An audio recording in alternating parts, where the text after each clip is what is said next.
Türkmen Kültür Programı'nın yeni bir bölümüne bu hafta Azaz yöremize bağlı İrahal Köyü'ndeyiz. İrahal Köyü %100 bir Türkmen köyü. Efendim bu köyde başka ırktan, başka milletlerden hiç kimse yok. Bu köyün eğitim düzeyi çok yüksek. 30-40 tane doktor ve mühendis çıktığı söyleniyor. Şimdi gideceğiz, köy halkıyla çekimler yapacağız. Bakalım bizi ne tür güzellikler bekliyor, ne tür sürprizler bekliyor. Takipte kalın.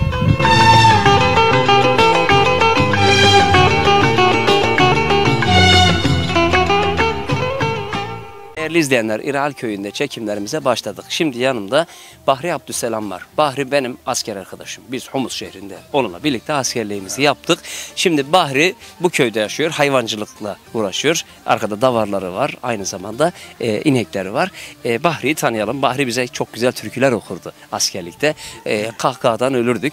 Bahri nasılsın emmoğlu? Çok şükür hamdolsun Adil abi, hoş gelmişsin. Şükür kavuşturana kaç sene oldu? Sağ ol. Vallahi 20 seneyi buldu herhalde. 20 seneyi buldu. Görüşmeyelim. He. Ya Bahri, askerden sonra görüşemedik. Neler yaptın, neler ettin, kaç evlilik yaptın, kaç çocuk oldu? Duydum, haberini aldım seni. Evet Adil abi, vallahi askerden sonra 3 evlilik yaptım.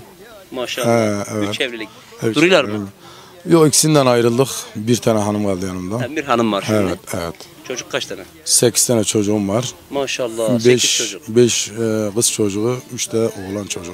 Bu arada Bahri'nin babası da 4 evlilik yaptı değil mi? 3 evlilik. Kaç kardeşin vardı? Kız erkek toplamı. Toplamı 11 bacım var. 11 bacın var. Evet, 18 tane de kardeşim var. Babamla beraber analarım hepimiz 33 tane yani. Maşallah. Bir ordular. Şimdi sen de babanın yerini boş bırakmamışsın. 3 tane evlenmişsin. He, 3 tane Peki evlendim. senin çocuk o kadar olmamış. Olmadı, ayrıldık işte onlardan. Ayrılmasan anlaşamadık. olurdu ya. Evet, anlaşamadık. Allah, Evet, çok güzel. evet. Ya bayağı bir özlemişiz ya 20 sene Evet, askerlik evet. arkadaşlığı. Evet, Peki ne yapayım? Davar yetiştireyim. Valla Adil abi, işte ben ilk önce ayakkabıcıya çalışırdım Halep'te. Ondan sonra da zaten bu olay olunca kalktık Türkiye'ye gittik. Türkiye'de de hayvancılıkta çalıştım. Öyle mi? Antep'te, Kayseri'de, Maraş'ta çalıştım. Maşallah. Güzel de ustalarım vardı orada. Ondan sonra da öğrendim zaten bu işi. Evet. Hem da koyunculukta hem inek, büyükbaş hayvancılıkta çalıştım. Evet. Burada da hayvancılıkta uğraşıyorum şimdi. Maşallah. Mısır ekiyorum. Sılaj etme için de, ama burada bir makine var bizim bütün bu bölgede. Evet. Bir makine getirmiş adam. Evet. Başka makine de yok. İşte gördün mısırı nasıl olduğu gibi veriyorum şimdi. Evet. Peki Bahri, şimdi biz senden güzel türküler dinlerdik askerde. Evet, bizi gülmeden öldürdük. Evet. O senin o düzdürme türkülerin vardı. Evet. Cekke'nin, Ral'in, Balkım'ın, Zeyrat'ın üzerine. Hele o türkülerden dinleyelim ya. O şimdi, türkü değildi de o şiir söylerdim size de. Evet. Türküler de ben Aşık Recep'in türkülerinden söylerdim. İlk önce onlardan birkaç tane ondan dinleyelim. Ondan sonra bir de şöyle bir güzel uzun hava alalım. Evet. Çünkü çok güzel türküler. Şimdi ben şiir söylerdim orada. Karacaoğlan'ın şiirini söylerdim yani. Karacaoğlan bir gün şeye gelmiş, bir pınarın başına gelmiş. Orada da kızlar var. Hı. Kızlardan böyle kendi de siyah ya, kara olmuş. Adı üstünde Karacaoğlan. Karacaoğlan. Demiş kızlara, demiş ki hacı bana bir bardak su verin demiş. Kızlar da birbirine bakmış, gülmüşler. Hı. Gülünce demişler ki şu kara oğlana bak hele. Orada Karacaoğlan bir şiir söylüyor onlara. Di akarı öteyze geçerler, lale sümbül biçerler, ağalar beyler içerler, kahve de kara değil mi? Yani kahve de değerli bir şey, kara ama değerli bir şey yani. Yani karayım diyene benim neyime gülüyorsunuz diyor yani. Orada kızlar susmuşlar yani. Evet. Böyle şeyler söylerdim de bas çoğu da aklımda kalmadı. Hint'ten Yemen'e çekilir, Yemen'den Mısır'a dökülür, türlü tahma katılır, biber de kara değil. Evet. Karadır Kabe eşi, aleme düşer ışığı, Ayşe Fatma'nın beşiği, dolu da kara değil mi?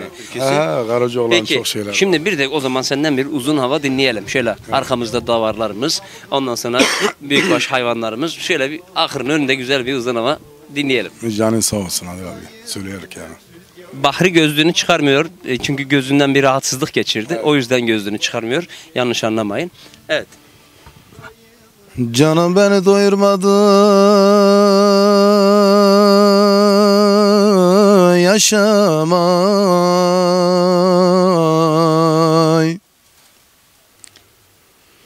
Bu sevdayı sen getirdin başıma.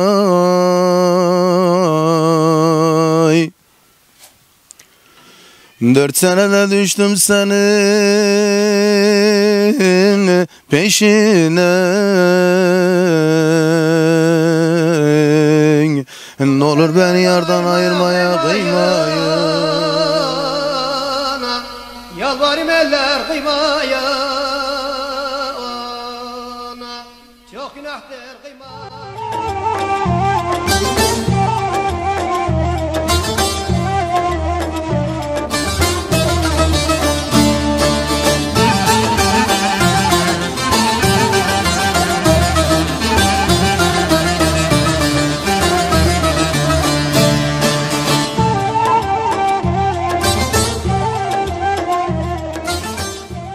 Değerli izleyenler, çekimlerimiz kaldığımız yerden devam ediyor. Şimdi yanımda Hacı Mustafa emmi var. Hacı Mustafa emmi bize bu köyle ilgili bilgi verecek. Hacı Mustafa emmi merhaba. Aleyna ve seyleyin. Nasılsın, iyi misin? Elhamdülillah. Allah Çok şükür. versin. Bu köylüsün. Evet, evet. Biraz gençliğini anlatsana. Neler yapardın gençliğinde? Kaç evlilik yaptın? Nerede askerlik yaptın? Kaç çocuk oldu mesela? Askerlik yapmadım. Niye? Askerliğe bedel yatırdım. Bedel yatırdın. 54 tarafında. 501 kağıt. 501 lira. O zaman şey miydi? 500 iyi bir paraydı ama. Ya. Ne yapardın mesela 500 lirayla o zaman da? Her şeyi alabilirdin. Bir evlenebilir miydi bir genç? Yok. Evlenme benden selef olur. Benden selef çok kızların karına 75 kağıt, 150 kağıt. Senin zamanında ne kadardı? Benim zamanımda 1500-2000 kağıttı. Sen dezemi alırken başlık verdin mi? Tabii ya. Kaç lira verdin? 1500. 1500 lira. He. Verirken davul zurna çaldı mı? Davul zurna vardı. He. Lakin biz bir gün 2 gün bir yere çaldırdık. Ziyadalar. Peki gençliğinde neler yaptın? Şimdi Muhammed emmiyle de Muhammed abiyle de sohbet edeceğiz ama sen gençliğinde neler yaptın? Kötü bir şey yapmadım. Ben işimle uğraşırım. Mesela ekincilik, arpa ekmeği, buğday ekmeği, nohut ekmeği, küzbara ekmeği, bakla ekmeği bu. Harmanlardan biraz bahsedelim. Yani o harman zamanlarında ne yapardınız? Mesela neler eker biçerdiniz? Kaç ay cercer döverdiniz, şahra çekerdiniz? Çok. Hele o harman günlerini bir anlatsana. Harman günleri 3 aydan ziyade harmanımız yabanda kalır. Efendiden ekincilik. Hemen malımızı ekerik. Hemen efendinin ekincisiyik. Bu köy Efendi köyü müydü? Sonradan oldu. He. Bu köy Mamuk Bey Mustafa Paşa belki duyarsın. He. Onun köyüydü. Lakin köy bizimdi. Geldi bizden satın aldı. Bizlerden. Bir tanesi mesela mühtaç tarlasını sattı. 300 kağıda, 500 kağıda, 10 kağıda, 50 kağıda, bir şey. Bir Urupçuluk ne demek? Urupçuluk işte şu tarla mal sahibinin. Ondaki biz de ekinci gitmiş görülüyor. Her masraf kendine ait, tarlanın masrafı, işi bize ait. İşini siz tutarsınız. İşini biz tutarız. Kazancın kaçını alırsınız? Kazancın %25'ini alırız. Urupçuluk oradan geliyor yani. Urupçuluk ondan geliyor. Urupçuluk yani urup çeyrek değerli izleyenler. Bu yörede urupçuluk eskiden vardı. Günümüzde pek kalmadı ama urupçular genelde yani ailece mi gidilir? Çadırda yaşarlar. Lakin biz yaşamadık çadırda. Bir sene yaşadık. Gerisini bütününü şeyde, evde yaparız. Tarlamın içinde ev var. Orada yatar kalırız. Tillabiyat'ta gene pamuk ekeriz. Kaç sene Tel Abyad'da kaldınız? 33 sene. 33 sene. He. Tel Abyad Rakka'ya bağlı. Tabii. Buradan Deze yaşıyor mu da? He. Tek mi üstüne evlendin mi? Yok tek. Tek mi? Yok. İkinci evlilik yapmadı yani. Yok. İkinci evlilik yapmadım. Ya şimdi biz köyde sabahtan beri çekim yaptık. Hiç biz Dezelerden çekim yapamadık. Niye televizyona çıkmayı şey yapıyorlar? Çıkmıyorlar. Hiç mikrofon uzatıp konuşmuyorlar bizden. Niye? Neden çıkmıyorlar? Yani bu ayıp bir şey değil. Bu köyde hiç kimse bizden konuşmadı. Senin Deze yaşıysa gelsin biraz sohbet edelim kendine. Yok. Gelmez. Peki bu köyle ilgili bir şey derlerdi. Bu köyde davul zurna çalan aptalın gözünü bağlamış derler. O hikaye nedir? Onun Hacı Kemal'in şeyi, ammisi yani tarikata girdi. Terakata girdi. He. Burada camıda ezan okuduğu yerde baktık yine orada aptalar bizim kadınların arasında. Davul çalıyor. He. Buradan gider orada davulu yırtar. Onu nereden duydun sen gene? Duyarım ben hep diller. He. Orada davul parçalar da aptallara döver savcılık gider. O göz bağlama ne peki? Göz bağlama işte burada biz annemiz vardı Bedev rahmetlik dedik. O aptallara getirin şu gözünü bağlar. Yani hanımlarımıza bakmaz. Hanımlarına bakmasın diyerek. Öyle derler şimdi. Real derler ya. Realde aptalın gözünü bağlamışlar hanımları. Ben o zaman o yüzden mi acaba diyeyim mikrofonumuza çıkmayı, konuşmayı hanımlarımız? Hanımlarımız yani biz akraba, Hepsi akraba. biz akraba muşağıyız. Lakin bizim yani izinsiz başka bir yere gitmezler. Çok güzel.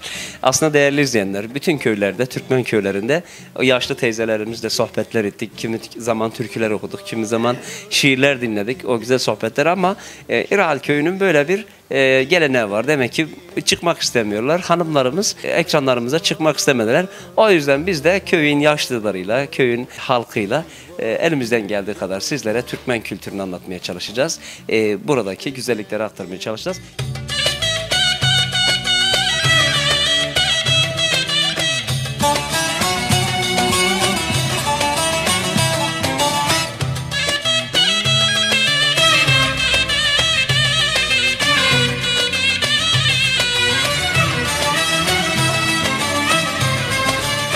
Değerli izleyenler, İrhal köyünde şimdi diğer bir asker arkadaşımın Mustafa Kemal'in yanına geldik. Kemal bize kendini tanıtacak. Kemal ne iş yapıyor? Kemal bu köyde zater üretiyor. Zater nedir? Bizim burada kahvaltılık bir yiyeceğimiz. Biz sabah kahvaltısında bu zaterden yeriz. Birazdan buraya da getirirler, yeriz. Kemal'im merhaba. Hoş gelmişsin, merhaba Adil kardeş. Hoş geldiniz. Allah razı olsun, hoş bulduk. Mustafa Kemal, seni bir tanıyalım. Mustafa Kemal kimdir? Ne zaman doğdu? Kaç çocuğu var? Ne iş yapar? Tabii ben 81 doğumluyum. Eral köyündeyim. 2002'de evlendim. O dönemden beri 5 erkek çocuğum var, 2 de kız çocuğum var. Maşallah. Ya 9 kişi olduk. Bahri maşallah onun bir tane. Bir tek ben aranızda şey kalmış. Allah kerim inşallah ve teala seninki doğru, daha da fazla olur inşallah. Peki çok mutlu oldum. Bahri söyledi. Dedi ki çok güzel bir fabrika kurdu dedi. Hem gidip ona bir sürpriz yapalım hem de fabrikasını gezelim dedik. Elhamdülillah, şükür Allah'a ki elhamdülillah fabrikada açtık. Hem burada hem Antep'te sanayide aynı bu fabrikamız hazır yani. Gaziantep'te de var. Gaziantep'te de var aynı o. Peki bu zater nasıl üretilir? Zateri nereden temin edersiniz? Köylerden mi yoksa bir toptancıdan mı alırsınız? Zahterin her bir katkısı doğaldır tabii ki. Bu tarlalardan ne gelirse hepsinden zahter yapar. Hiç yani başka bir şey yok içinde, hepsi doğal. Maşallah. Mesela var mı burada hangi şeyler üretiyorsunuz? Kiloluklar var, çuvaldan mı? Yarımşar kilo çıkardırıq. Bunları marketlere, mollere satabilik yani. Ha, bu yarımşarları. Türkçe reklamını kaldıralım şu şekilde. Zaten kahvaltılıklarda bizim sabah kahvaltılıklarımızda sofralarımızın vazgeçilmezi olmazsa olmazımız. Hemen hemen her kahvaltıda sabahları bundan yeriz. Bu yarım kiloluk marketlere satıyorsun. Marketlere satarıq. Bir dükkancılara da bu 10'ar kilolar satarıq tabii ki. Bunlar da 10'ar kiloluk. Bunları da yine şeyler mi alıyor? Kilodan satanlar. Bunları kilodan satan şu burgulcular var mesela diyelim. Mercimek satarlar, başka bir şeyler satar. Onlar tanı ne derler orada yanınızda bilmiyorum yani. Diyelim ki eskiden bakkallarda 100 gram, 200 gram alan olurdu. Yarım kilona bunlardan alırlar. İlla ki şimdi sen de herhal Şam'a da gittin, Homs'a da gittin. Orada 100 gramdan, 200 gramdan satan çok vardı. Yani alan böyle alem satın alırdı yani. Bir 100 gramdan, 200 gramdan onu bunlardan satarlar. Tabii birisi de yarım kilo alıcısa hazırdan alır. Bunun birlisi de var. Bunun birlisi de var. O zaman ben zateri seviyorum. Reklam olmasın diye ismini zikretmeyeceğim. Ama tabii ben de evimde bundan yiyorum. Peki nerelere gönderiyoruz? Yani kaç ton üretiyoruz günlük? Nerelere satıyoruz? Yurt dışı, yurt içi nerelere gidiyor? Şimdi bizim burada tabii ki görüyorsun durumlar nasıl olduğunu. Selef yani bu olaylardan önce Şam'a, Hama, Humus, Lazkiye, Rakka, Halep yani her bir vilayete gidebiliydik. Başka devletlere de salabiliydik. Bazen Almanya salıydık. Bazen böğrüde çok yer zahter yani. Şimdi elhamdülillah hamdolsun yani Türkiye'de orada Antep'te her bir devlete salabiliyik. Belki bazıda Almanya salıyık, Kuveyt'e salıyık, Mısır'a gönderiyik. Suudiye gönderik. Elhamdülillah yani orada daha geliş işler Türkiye vatanının içinde yani. Her kahvaltının olmazsa olmazı zater. Zater nedir? Zaterin içine neler katılır? Onları da Kemal'den öğrenelim. Zatere neler katıyoruz başka? Kemal ne var mesela bunun içinde? Zater neyden üretiliyor? Şimdi Türk halkı zateri sadece içiyor. Çay yapıp içiyor. Hatay'da, Antakya'da biliyorlar. Fakat diğer şehirlerde zateri pek bilmiyorlar. Neler var bunun içinde? Biz tabii ki bunu diyelim buğda koruk bunun içine. Nohudu kaynanmış nohut koruk. Kaynadırıq önceden. Koruduktan sonra geri onu bir daha kavurur. Zahterin içine koruk. Diyelim kamyon, küzbara, kara çörek otu diyelim. Kimyon, çörek otu, limon tuzu, Sumak da koruk. Yani sumak. sumak, şimra koruk diyelim. Takriben bir 10-15 sınıfı var yani.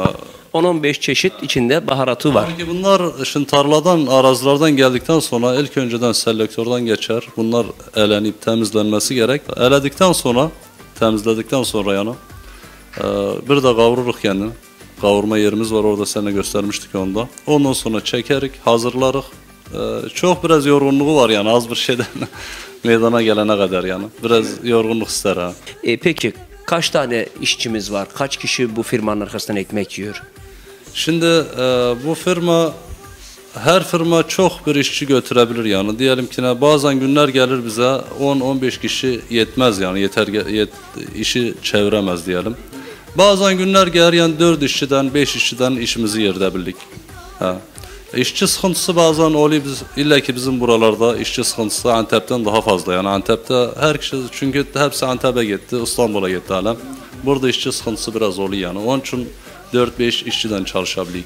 Bilen bilir, bilmeyenler de bir söyleyelim hele. Zater nasıl geldi? Zahter'in bize ilk ulaşması Filistin ehlesi Suriye geldikten sonra Zahter yanımıza geldi. Filistinli mülteciler Suriye geldikten sonra Zater'le tanıştı Suriye. Zahter o dönemden sonra Zahter yanımızda oldu. Belki diyelim ki Lübnan hududunun sınırında olanlar, Ürdün sınırında olanlar, İsrail sınırında olanlar bilirlerdi. Bes bizim buralarda kimse bilmezdi Halep'te o kadar. Filistinliler geldikten sonra Halep'in ehlisi Zahter'e başladı yani. Evet. Şimdi Zater getirsinler, biz Zater'in tadına bakalım değerli izleyenler. Sizlerin huzurunda Zater'i de görün. Biz Zater'i biliyoruz da seviyoruz da ama sizler de Zater'i görün diye Zater getirttik. Şimdi getir şöyle Zater'imizi.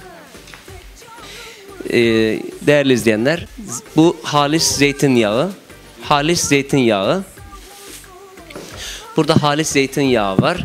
Burada da Mustafa Kemal'in ürettiği zater var. Zater bir nevi bir çeşit toz gibi ama içinde işte kat karışımından bahsetti neler var. Bunu nasıl yeriz? Şimdi onu da burada denemeli yapalım. Tabii bu sabahları çayla güzel olur. Şimdi çayımız yoktur. Biz şimdi sizin huzurunuzda bir tadına bakalım. Zater'in ben zaten biliyorum sizin Zater'i de yiyorum. Şimdi reklam olmasın diye ismini söylemiyorum. Yoksa sizler de alırsınız. Zaten piyasada ondan başka Zater yapan yok Gaziantep'te. Böyle yağ bandırıp ondan sonra bu şekilde ekmeği batırıyorsunuz. Ondan sonra böyle afiyetle yiyorsunuz. Tabii kuru kuru gitmez. Çay da ister. Bugün gece sizde yatacağım. Sabah kahvaltıda senin ürettiğin Zater'den yiyeyim. Yüreğine sağlık, diline sağlık. Allah bol kazançlar versin diyorum. Kardeş inşallah her zaman sen de aramızda burada görürüz inşallah Real köyünde. İnşallah. Peki değerli izleyenler kaldığımız yerden programımız devam ediyor. Yanımda Süleyman emmi var. Süleyman emmiyi tanıyacağız. Merhaba Süleyman emmi. Merhaba. Hoş Nasılsın, geldin. iyisin? Hoş geldin. Sağ olasın. Allah razı olsun. Süleyman emmi hele bir seni bir tanıyalım. Soy ismi ne? Kaç çocuk var? Kaç hanım var? Kaç evlilik yaptın? Süleyman. Senin 4 hanım Real'den. varmış. Real'den. Babamın adı Recep Süleyman. Süleyman. Bizim hepimiz bir köyde garip kimse yoktur. Bu köyde hepsi Türkmen. Bir ev gene garip yok. Hepimiz bir babadan gelme. Maşallah. Garip yok bizde. Söyledi. Dün Fayat emmiyle de Tamam, sohbet ama- ettik. O da demişti. Tamam garip kimse yoktur. Bizim köyümüz bir amu uşağı, akrabeyik hep. Senin türkü söylediğini söyledi bizim Yok, rehberimiz. türkü O Bahri söyle. var ya Bahri. Benim asker arkadaşım bu. He. Sizin köylü Bahri. Bak orada oturuyor. O dedi ki türkü de söyler dedi, sohbet eder, şiir de okur dedi. Sohbet ederim, her şey ederim. Biz Türkçe nefesim çıkmıyor. Allah. Türkçe söyleyemem. Çıktığı kadar. Hiç. Bir tane. Vela hiç. Peki şimdi hayırdır sen dayaktan falan yürün, bir engelliğin mi var? Yıkıldım. Şurada zıptım. Zıptım, kaydım demek değerli izleyenler. Kaydım. Bizim yöremize has bir cümle kullandı, çok güzel. He. Zıptın, düştün. Ondan sonra ayak doktora mı gittim. Bir yerim kırılmadı. Doktora gittim geldim. Geldikten sonra arabadan gittim yani dolandım geldim bir şey yoktu yıkıldıktan sonra. Doktor bey birine vurdu ondan sonra da bel oldum işte. Peki senin bir karpuz hikayen var. Karadın. Ben ona şey etmem Artan. Geceliğin giderim yükümü tutar gelirim yani. Nasıl Ben de yiyeceğim. Ben de yiyeceğim. He. Kendim yiyeceğim ben de yiyeceğim.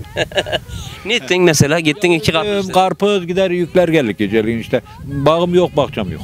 Yoktur bir şey. Bağım bahçem yok diye çalacak. Tabii çalacağım. Bakın. Aç bakalım gözüne bakacağım ya. He. Çalacağım ya. Ne etti mesela? Gittin o adama karpuz istemişsin, yok demiş. Gitmiş 60 tane karpuzunu almış. Sonra bakarım dedi. Bize 2 karpuz verdim sonra bakarım dedi. He. Tamam dedim. Geceliğin gittim yükümü tuttum geldim işte. Ben 1 aylık yiyeceğimi aldım. Bir aylık adamın hanasını karıla olmuş. Çok vermez. Kırgız'a beyler de vursun. Kumbut Ali'nin damı var. Şeyde Ali? yeni yapanın muhtarı. Yeni yapanı muhtar. Kumbut Ali. Kummut Ali. Damın üstüne Biz değil buradan. verdi kış için. Şöyle söbe uzun karpuzlardan. Söbe karpuz. He uzun karpuz. Üstüne de tiyek atar. Ta kalır bu zamardan sonra yeçe. He. Bir gün valla ben Telaat Mıhtet rahmetli uçumuz. Yorumun karpuz her karpuz adam koyak lan yerine lan. Yettik valla damdan artan. Bir dama çıktı bir de sıyırdık getirdik geldik işte. Vermeyin. Dama saklamış orada dam. Adamın yükünü tuttun 60 tane karpuzunu mı alırsın? O değil o başka yerden o. He. Bu damın üstünden zamharda bu. Kummut Ali'nin. Kumbut Ali kenun teniydi zamharı. He. Ya kalır karpuz tayaza çakardı ya. Getirik ya sormazdık ya. Ben mecburum o bana gözüne bakmaya ya. Değil mi? Güçlüyüm gencim. Niye o bana gözüne bakın? Yükler gelim kim kimden olursa olsun. Kim kimden olursa yükler gelin deyin. Ya kardeşim benim işim dolaşan büyük ya. Rakka'da 10 sene kaldım. Libya'da 10 sene kaldım. Dolaşan büyük ne öyle ben. Çalıştın mı oralardan? Ya? Rakka'da mı? 10 sene çalıştım. Şimdi çocuklar mı çalışıyor artı sene oturayım mı sadece? Oturuyorum. Bakıyorlar sadece. Bakarlar tabii. He. Sağırmaz. Hanımın biri mi Türkiye'de? Biri Türkiye'de. Biri burada. Yedek burada. Yedek burada. Yani bir şey olursa yedek gibi duruyor evde. Peki burada mı yeniden sohbet etme şansımız var mı? Yok. Yok mu? Burada değil onlar. Burada değil. Süleyman emmi bir türkü dinleyemeyecek mi senden? Ya dinleyin de benim nefesim çıkmıyor. Biraz yorgunum yani. Bizim kaynımın oğlu güzel söyler. Gelsin yanına hele. Hele gel yorum hele. Mervan gel. İyi mi? İyi söyler. Ha. Gel ağam hele gel. Şöyle yanıma biraz daha açtım. Seni tanıyalım hele. Ben Mervan İsmail İral köyündenim. Mervan İsmail İral köyündensin. Süleyman emmin neyisin? Ben babamın dayısı oğlu, anamın da amcası oğlu. Köyde herkes birbirinden dayı. almış ya. Herkes Aha. birbirinin muhakkak akrabası. Aha, hepimiz akrabayız. He. Peki. Şimdi sen bize türkü okuyacaksın mı? Okuruk ya istersen. Ne türküler bileyim? Ne isterse söyler. Uzun havam bileyim normaldir. Ha, ama. bilirim. Tamam. Uzun havamızı alalım. İçeceklerimiz de geldi. Dut suyum bu. Hele soğuk su da getir bize. He. Evet. O zaman senden bir türkü dinleye gidelim. Yeter felek yeter şaşırdın beni.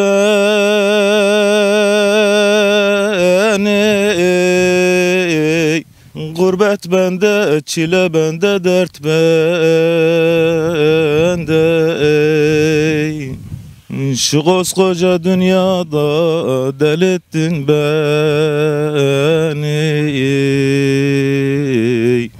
Gurbet bende, çile bende, dert bende. Yoksul ettin saldın gurbet ellere.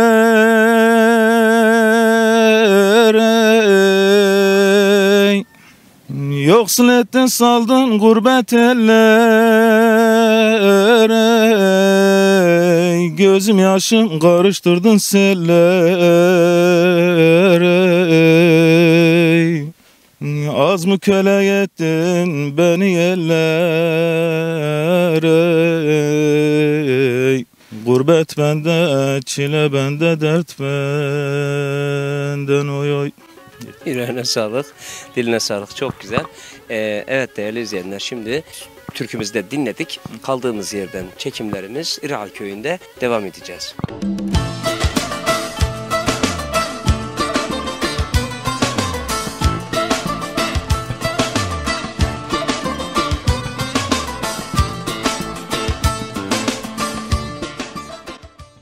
Evet değerli izleyenler, İrhal Köyü'nde çekimlerimiz devam ediyor. Şimdi Türkmen Divanı'ndayız. Burası güzel bir divan. Fayat Emmim yanımda. Fayat Emmim bize buranın tarihini, İrhal Köyü neden İrhal Köyü? Fayat Emmim bize hem buranın tarihini anlatacak, hem Türkmenler anlatacak, Türkmenlerin kültürünü anlatacak.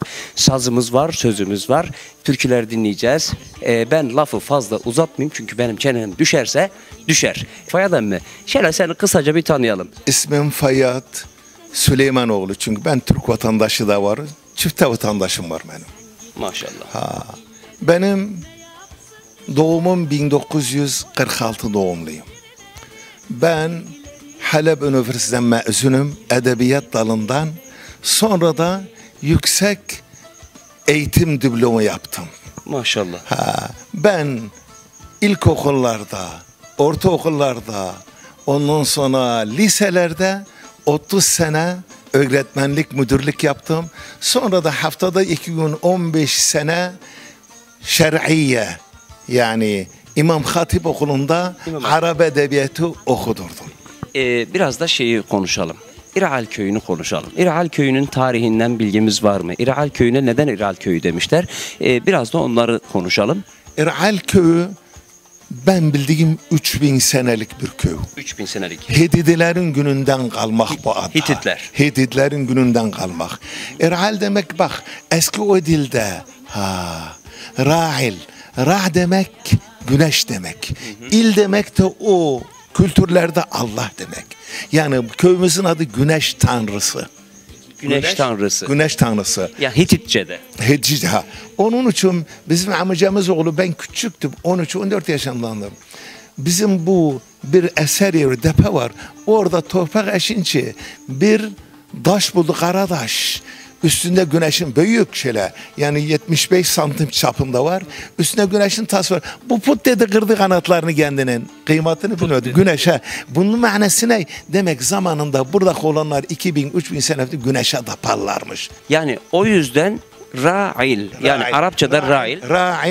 Ra'il. Velakin biz Türkler Ra demek, İrhal demek daha kolay. Onun için İrhal dedik. Biz İrhal diyoruz. İrhal diyoruz. İrhal'in ismi bu şekilde. Peki burada. İrhal Köyü'nün tarihi 3000 yıllık dedik. İrhal Köyü kaç bin nüfusu var? Kaç hanedir? Ne işle uğraşırlar? Neler yetiştirirler? Hayvancılıkta, tarımda biraz da onlardan bahsedelim. İrhal biz buraya geleli dedemiz Hacı Abdülgani geleli 275 sene olmuş. Gelince burada Bayındır Türkmenlerinden Ahmet Şamta varmış. Şamta'nın oğlu. Şamta'nın oğlu. Nereden gelmişler buraya? Burada otururlarmış. Onlar nereden geldiğini bilmem. Hayır, dedeniz nereden gelmiş? Dedemiz bu doğuda dedelerimiz göçeber zamanda. Buraya gelmişler. Gelince o Şamta'nın oğlunu yol kesmiş. Kadının dermene giderlermiş köyümüze burada Nahr-ı Leben köyümüzün yanından geçer ya. Alleben deresi. Alleben'de geçince böyle onu biz buna Halep arığı derik. Nahr Huyuk. Geçin burada derman su dermenleri var. Böyle olunca o Şamtan'ın oğlu o kadının katırlarının yüklerinin yolunu kesmiş. Kesince buna İstanbul'dan emir almış bunu asın diye. Osmanlı döneminde. Osmanlı döneminde. O Şamtan'ın oğlu Bayındır Türkmen'i asınca burada dedemiz kalmış. Kimse yoktur köy kendine kalmış. Bu şekilde yani bu köyün sahipleri sizlersiniz. Biz 275 seneden beri dedemiz. Köyümüzün nüfusu kaç? Köyümüzün gelir kaynağı Bizim nedir? köyümüz İrhalli olanlar 650 hane kadar vardır. Küçük, büyük evle. Hepsi Bizim Türkmen. köyümüzde bir tane Türkmenden başka yok. Tek bir insan yok. Hepimiz Türkmeniz. Peki. Şimdi Türkiye'de Suriye'de Türkmenler var dediğimiz zaman ya Suriye'de Türkmen ne gezer dedikleri zaman işte en güzel örneğini şunu Fayat Emmim bize söylüyor. Diyor ki bizim köyde Türk'ten başka bir ırk yok. Bir tane bir insan gene yok. Bir şahıs yok Türkmen olmayan. Şimdi bir türkü dinleyelim. Ondan sonra şimdi Fayat Emmim aynı zamanda şair. Güzel kasideler yazar, güzel şiirler yazar. Şimdi şiirden önce değerli izleyenlerimize bir de türkü dinletelim. Türküden sonra kaldığımız yerden sohbetlerimize devam edeceğiz. Şimdi yanımızda sazıyla bir ozanımız var. Ondan güzel türküler dinleyelim.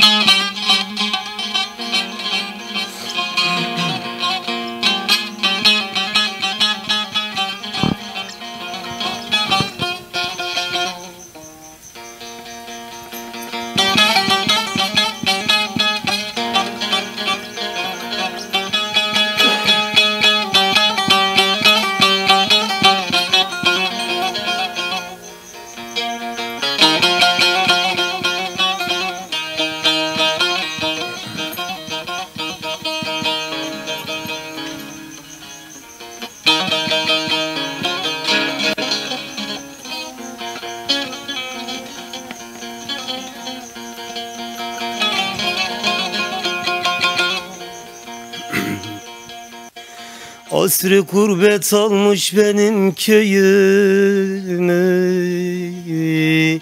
Bülbül gitmiş baykuş gelmiş, gel hele gel hele gel hele gel hele gel hele. Ben ağayım ben paşayım diyenler, kapıları kilitlemişler, gel hele gel hele gel hele gel hele gel hele. Ben ağayım ben paşayım diyenler, kapıları kilitlemişler, gel hele gel hele. Gel hele de kömür gözlüm gel hele. Gel de şu köyümüzün halini gör hele.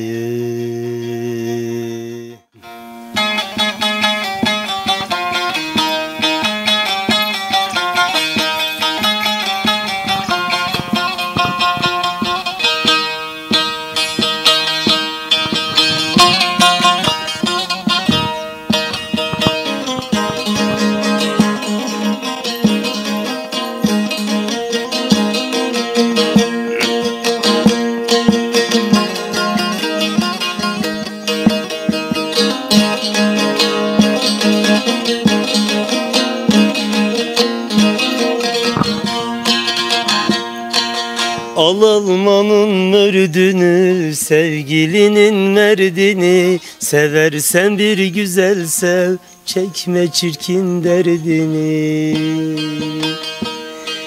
Hey ağalar hey beyler, çirkinleri kim neyler, olursa güzel olsun, deli gönlümü eyle. Hey ağalar hey beyler, çirkinleri kim neyler, olursa güzel olsun, deli gönlümü eyle.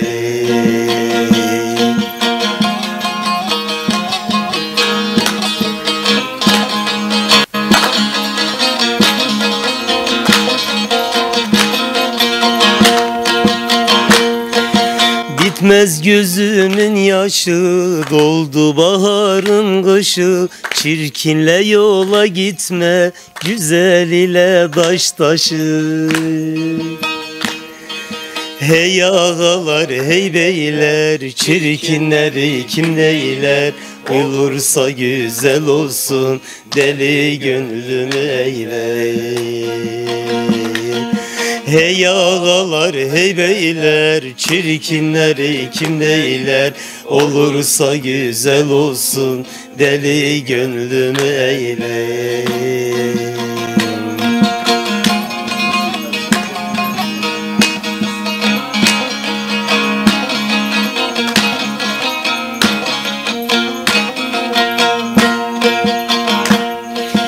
Adil şanım gül yeter, gülenç yüzde nur biter, yari güzel olanın gün be gün ömrü artar.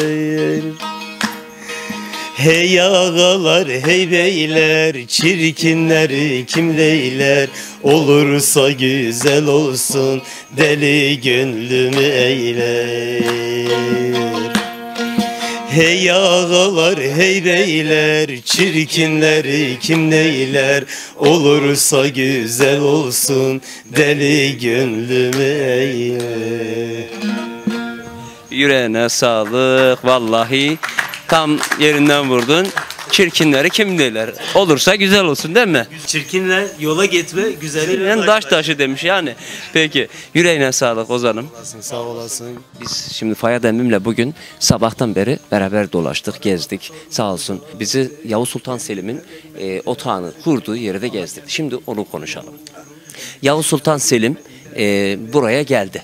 Niye buraya geldi? Çünkü Mercidabık zaferinin, Mercidabık savaşının kalbi burası. Doğru mudur?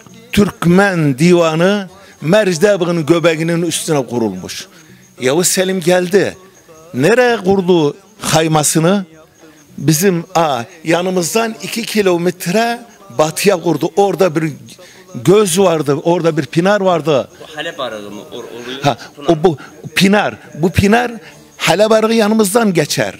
Öyle ha. Bu Pınar'ın suyu da Halep arını dökülür. Orada bir tepe var. Yavuz Selim bu tepenin yanına çadırını kurdu çünkü üce yer. Çünkü Mercdebek bir büyük uva. Dağ yok. Yani bakarsan 15 kilometreyi görürsün her tarafa. 20 kilometreyi görürsün. 1516'da. Kaymasının yeri bizim batımızda. Biz burada... Bugünkü gittiğimiz tepe. Eyvah. Bugün gittiğimiz Yavuz Selim biz şimdi Mercdebek'in ta göbeğindeyiz. Yavuz Selim orada kurduğu kayın ben şunu temenni ederim.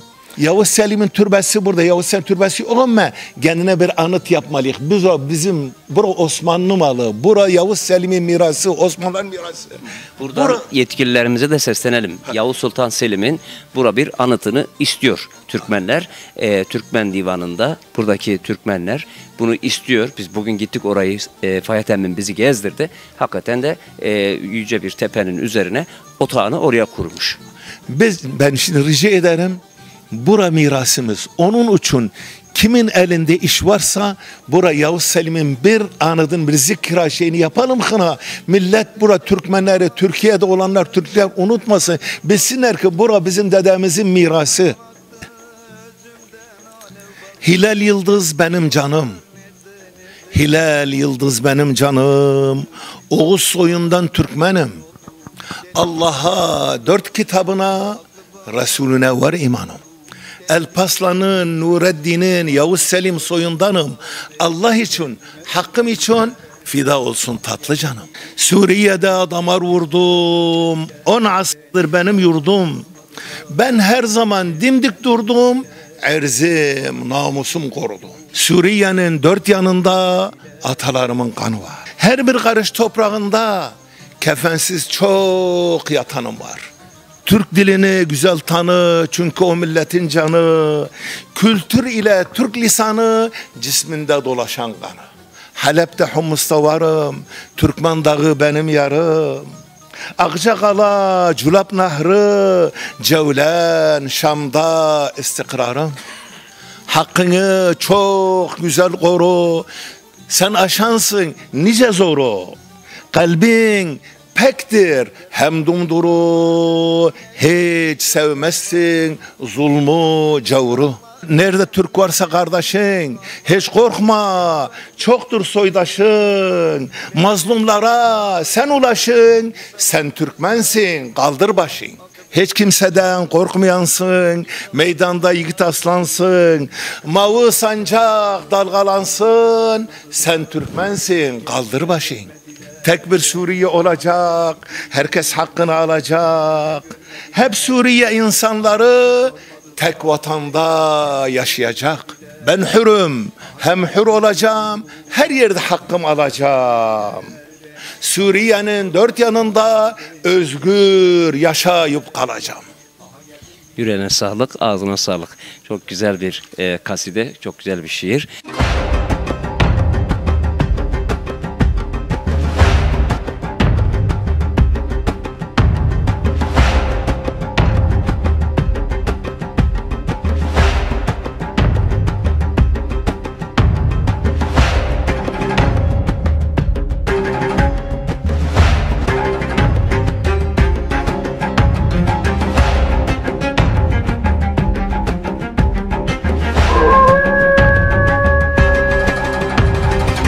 Değerli izleyenler, İrhal Köyü'nde çekimlerimiz hemen hemen bitti.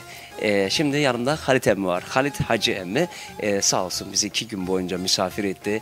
Yememizi, içmemizi, ulaşımımızı, her şeyimizi kendisi temin etti. Şimdi Halit emmiden içinde bulunduğumuz bu divanı, yani Türkmen Divanı'nı konuşacağız. Türkmen Divanı nedir? Yani eskiden köy odası vardı, artık günümüzde daha gelişmiş versiyonu. Bu da Türkmen Divanı. Türkmen Divanı'nı bize Halit emmi anlatacak. Halit emmiden onu konuşalım. Merhaba Halit emmi. Merhabalar Adil Şam Bey. Divanı anlatmaya girmeden önce hoş geldiniz, sefalar getirdiniz. Biz sizi misafir etmedik. Siz zaten Türkmen Divanı, bütün Türkmenin evidir, yatacak yeridir, rahatlayacak yeridir. Bu bir. 2, biz size müteşekkiriz. 2 gün boyunca, hatta Türkiye'den bile geldiniz buraya, bu kadar meşakkat. Sırf Türkmen kültürünü, sizin için bir tek İrhal değil, daha önce bütün köylerde yayınladığınız, çekim yaptığınız insanlar, biz ondan dolayı size müteşekkiriz. Eyvallah, ben teşekkür ederim. Divana geldiğimizde, divan bizim eski köy odalarının daha modern bir şekilde yapı olarak, sistem olarak, içinde oturma olarak, biliyorsunuz, halk biliyor yani, biz 1940'larda 50'lerde bütün problemlerimiz, aşiret problemi, akraba problemi odada çözerdik. Evet. Bazı rejimi geldikten sonra bu yapıyı hedmetti, yıktı, yok etti. Hı hı. Şimdi bizim bu işte Suriye halkının bu zalim rejime ayaklandıktan sonra yeni tekrar biz o kültürü daha modern şekilde geliştiriyoruz. İşte bizim buradaki Türkmen Divanı. Yaklaşık 2 yıl oldu bu divan kurulalı. Bu divanda barışlar oluyor, yemek veriliyor. Bayramı diyeceğim ben size. İraliler, biz ilk gün bayramımızı herkes ailesinin, kardeşinin evinde yapar. Bayramın 2. günü bütün İral şu divanda gelir, birbirimizden paylaşır, muhabbet eder. Çok güzel. Yani çok önemli bir misyona sahip burası. Yani eski odalar ama şimdi hem gelişmiş bir versiyonunu yapmışsınız, hem de çok muazzam bir dekor edilmiş. Peki odayı, yani bu Türkmen Divanı'nı kim yaptı? Mühendisi kim? Veyahut da bunun yaptıran Emmimizoğlu kim? Siz mi yaptırdınız? Onu da bir öğrenebilir miyiz? Şimdi tabii buna katkısı olan tüm insanlara, Türkmenlere teşekkür ederiz. Ama bunu İral yaptı. İral'de bizim emmi uşaklarımız var. Hacı Kömoğlu'nun uşakları bunun tüm maliyetini karşıladı. Bunun dekorasyonunu da bizim bir emmi oğlu var, müteahhit Hüseyin Karkin. Bu dekorları sağ olsun çok süper bir şekilde dünyaya getirdi. Şimdi 13 bölüm köy odası bölümü çektim ben. Tabii köy odası eski, güzeldir. Tabii bizim özümüzdür ama bu bina kadar da hani böyle ne bileyim çok güzel bir dekor edilmiş, çok güzel bir taş kaplamayla yapılmış. İlk defa bu kadar güzel bir odaya veya bir yapıya denk geldim bu çekimlerim esnasında. Burası apayrı bir güzel olmuş. Peki divanı biraz daha sizden dinleyelim. Divan başka ne tür faaliyetler sağlar? Türkmen'e nasıl bir faydası olur? Şimdi divanın tekrar o Hüseyin Bey'in katkısına vurgulayıp ele geçeceğim. Çok iyi olmuş dediğiniz gibi. Çünkü Hüseyin Karkin Bey 30 senelik bir müteahhittir. Tecrübesi var bu yapılarda, dekorasyonlarda, sağ olsun en iyi şekilde. Gerçek benim de yaşım 60 küsür. Ben de görmedim bu kadar muazzam divanı. Divanımızın amacı bir defa her gün oturup şurada cemaat olup köyümüzün, bölgemizin, köylerimizin, Türkmenlerin ya işte falan yerde şu olmuş, haydi bir telefon edelim, oraya gidelim, işte şu falanla filan arasında bir anlaşmazlık var, haydi işte 3-5 kişi gidelim, onları çağıralım veya gidelim getirelim, halledelim. Bir barış meclisi. Bir barış meclisi, bir Türkmenin gelecek planının çizilme meclisi aynı zamanda. Çok güzel. İnşallah faydalı işlere hizmet eder. İnşallah birlik ve beraberliğimizin bir meclisi olur burası. İnşallah diyoruz. Biz genelde ben sen yoksa biz varsak her şeyi yaparız. Barışı da yaparız. Kalkınmayı da yaparız. Her türlü şeyler bizle olur. Çok güzel. Şimdi kaç metrekare alana inşa edildi bu Türkmen Divanı? Bu divan 25 metre boyunda, 5-30 santim genişliğinde. Maşallah. Eşittir 100 küsür metre şey var. Bunun yanında işte bir hani iki barışların, küslerin araya getirmesi için bir de küçük toplantı odamız var. 3 kişilik oraya gidip mesela işte hani abe giydirme var eski adette. İki küsü barıştırmak için benim abeyi Adilşen giydi, onun abesini Kemal giydi. Girerler bu abeciler orada kendi aralarında pişirirler, tekrar buraya gelirler. Ufak bir toplantı odamız var. Bunun misafir yatakhanamız var aynı divana bağlı. Buradaki mutfağı, banyosu, lavabosu her şey. Hepsi de var. 2-3 tane de insan var bu divana hizmet etmek için mevcutlar. Onu gördüm. Yani hemen seslenmeden geliyorlar sağ olsun 2 gündür. Her türlü ihtiyacımızı giderdiler. Türkmenin geleceğinin plan merkezi hep beraber ne yapalım? İşte şuraya bir dernek kuralım, şuraya bilmem Türk okulu kuralım, şuraya Kur'an kursu kuralım diye bütün Türkmen burada oturup amacımız budur. Divanın da yapım amacı da budur. Şu çok hoşuma gitti. Özellikle hemen karşıdaki Oğuz Han'ın, ondan sonra Ozokların ve Üçokların bütün aşiretlerin, bütün boylarımızın simgelerini bir halı olarak işlemişler. Bir de hemen girişte Türk Oğuz boylarının simgeleri var. Kim akıl etti bunu? Şimdi bu bir defa girişte Türkmen Divanı yazıyor. Evet. Bu Türkmen Divanı, Türkmen kim? Aynen dediğimiz hangi gibi 24 boylar var. Bunların hepsinin de sağ olsun bunu bizi arkadaşlar bu yönde vurguladılar.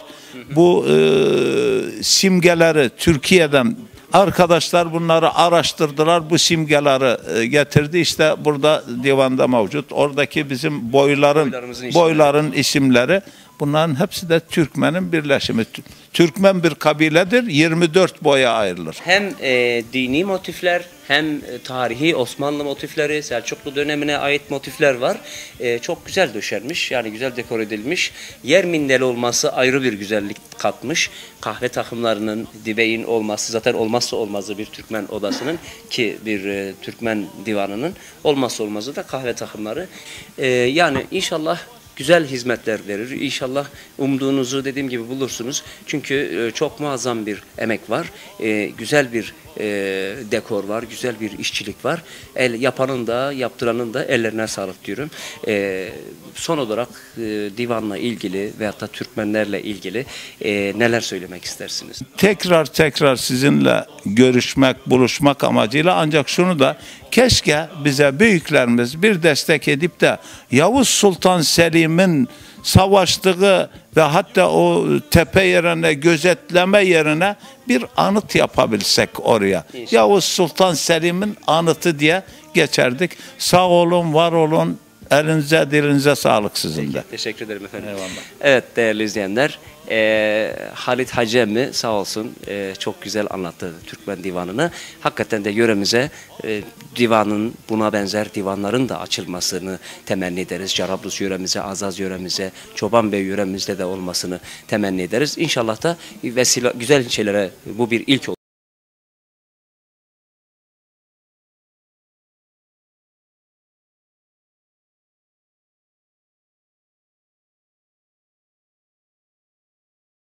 Bir Türkmen Kültürü programının da burada sonuna geldik. Bu hafta sizlere Azaz yöremize bağlı İrahal Türkmen köyünden seslendik. Buradaki Türkmenlerin yaşam şeklini, onların kültürlerini anlatmaya çalıştık. Dilimiz döndüğü kadar sizlere bu güzellikleri aktarmaya çalıştık. Efendim bu bölümün çekilip yayınlanmasında bizlere maddi manevi destek sağlayan bu köylü iş adamlarımıza teşekkür edelim. Yöre halkına teşekkür ederim. Köyün bize maddi manevi destek olan bu köyün bütün güzel insanlarına teşekkür ederiz efendim. Bir dahaki bir Türkmen Kültürü programında görüşmek dileğiyle.